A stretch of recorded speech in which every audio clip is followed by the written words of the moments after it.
जब मनुष्य जन्म लेता है उसी क्षण से उसके भीतर एक खोज शुरू हो जाती है, कुछ पाने की, कुछ बनने की, कुछ ऐसा करने की जिससे उसका जीवन सार्थक हो जाए। लेकिन समस्या ये है कि ज्यादातर लोग अपना लक्ष्य तय करने से पहले ही हार मान लेते हैं। आज मैं तुम्हें एक ऐसी कहानी सुनाने जा रहा हूं जो सिर्फ कहानी नहीं है, ये एक मार्ग है। ये मार्ग है लक्ष्य को प्राप्त करने का, और इस मार्ग को दिखाने वाले हैं गौतम बुद्ध। बहुत समय पहले की बात है। कपिलवस्तु के राजमहल में एक बालक का जन्म हुआ। नाम रखा गया सिद्धार्थ। जन्म के समय ही ज्योतिषियों ने भविष्यवाणी की, ये बालक या तो चक्रवर्ती सम्राट बनेगा या फिर संसार को त्याग कर एक महान सन्यासी। राजा शुद्धोधन चाहते थे कि उनका पुत्र सम्राट बने। उन्होंने सिद्धार्थ को हर सुख दिया। महल में संगीत, नृत्य, फूलों की खुशबू, सुंदर बाग बगीचे, सेवक सेविकाएं, सब कुछ था। लेकिन एक दिन सिद्धार्थ ने महल के बाहर कदम रखा। उन्होंने देखा एक बूढ़ा व्यक्ति, एक बीमार व्यक्ति, एक मृत शरीर और एक शांत सन्यासी। उन चार दृश्यों ने सिद्धार्थ के भीतर आग जला दी।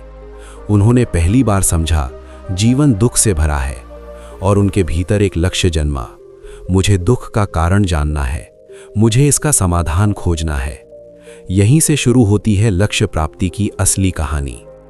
पहला पाठ, लक्ष्य स्पष्ट होना चाहिए। जब तक तुम्हें यह पता नहीं कि तुम क्या चाहते हो, तब तक तुम्हारा हर प्रयास बिखरा रहेगा। सिद्धार्थ ने साफ तय किया, उन्हें सत्य चाहिए, न धन, न सत्ता, न सम्मान, सिर्फ सत्य।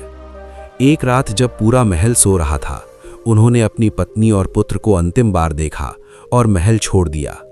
ये त्याग नहीं था, ये लक्ष्य के प्रति समर्पण था। जो व्यक्ति लक्ष्य को गंभीरता से लेता है, उसे आराम छोड़ना पड़ता है, सुख छोड़ना पड़ता है, बहाने छोड़ने पड़ते हैं। दूसरा पाठ, आराम क्षेत्र से बाहर निकलो। सिद्धार्थ ने रेशमी वस्त्र उतार दिए, भिक्षा का कटोरा हाथ में लिया, जंगलों में गए, कठोर तपस्या की। उन्होंने शरीर को इतना कष्ट दिया कि वे हड्डियों का ढांचा बन गए। दिनों तक भोजन नहीं किया, सांसें धीमी हो गईं। लेकिन एक दिन उन्हें समझ आया, ये भी अति है, शरीर को मारकर सत्य नहीं मिलेगा। यहां तीसरा पाठ जन्म लेता है, संतुलन। लक्ष्य पाने के लिए अति नहीं, निरंतरता चाहिए। बहुत तेज दौड़कर जल्दी थक जाना भी असफलता है, धीरे चलकर रुक जाना भी असफलता है। मध्यम मार्ग ही सफलता का रास्ता है।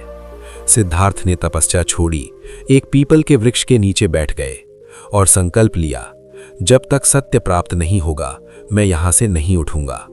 यही चौथा पाठ है, दृढ़ निश्चय। जब तक भीतर से आवाज ना आए कि अब रुकना नहीं है, तब तक लक्ष्य सिर्फ सपना रहेगा।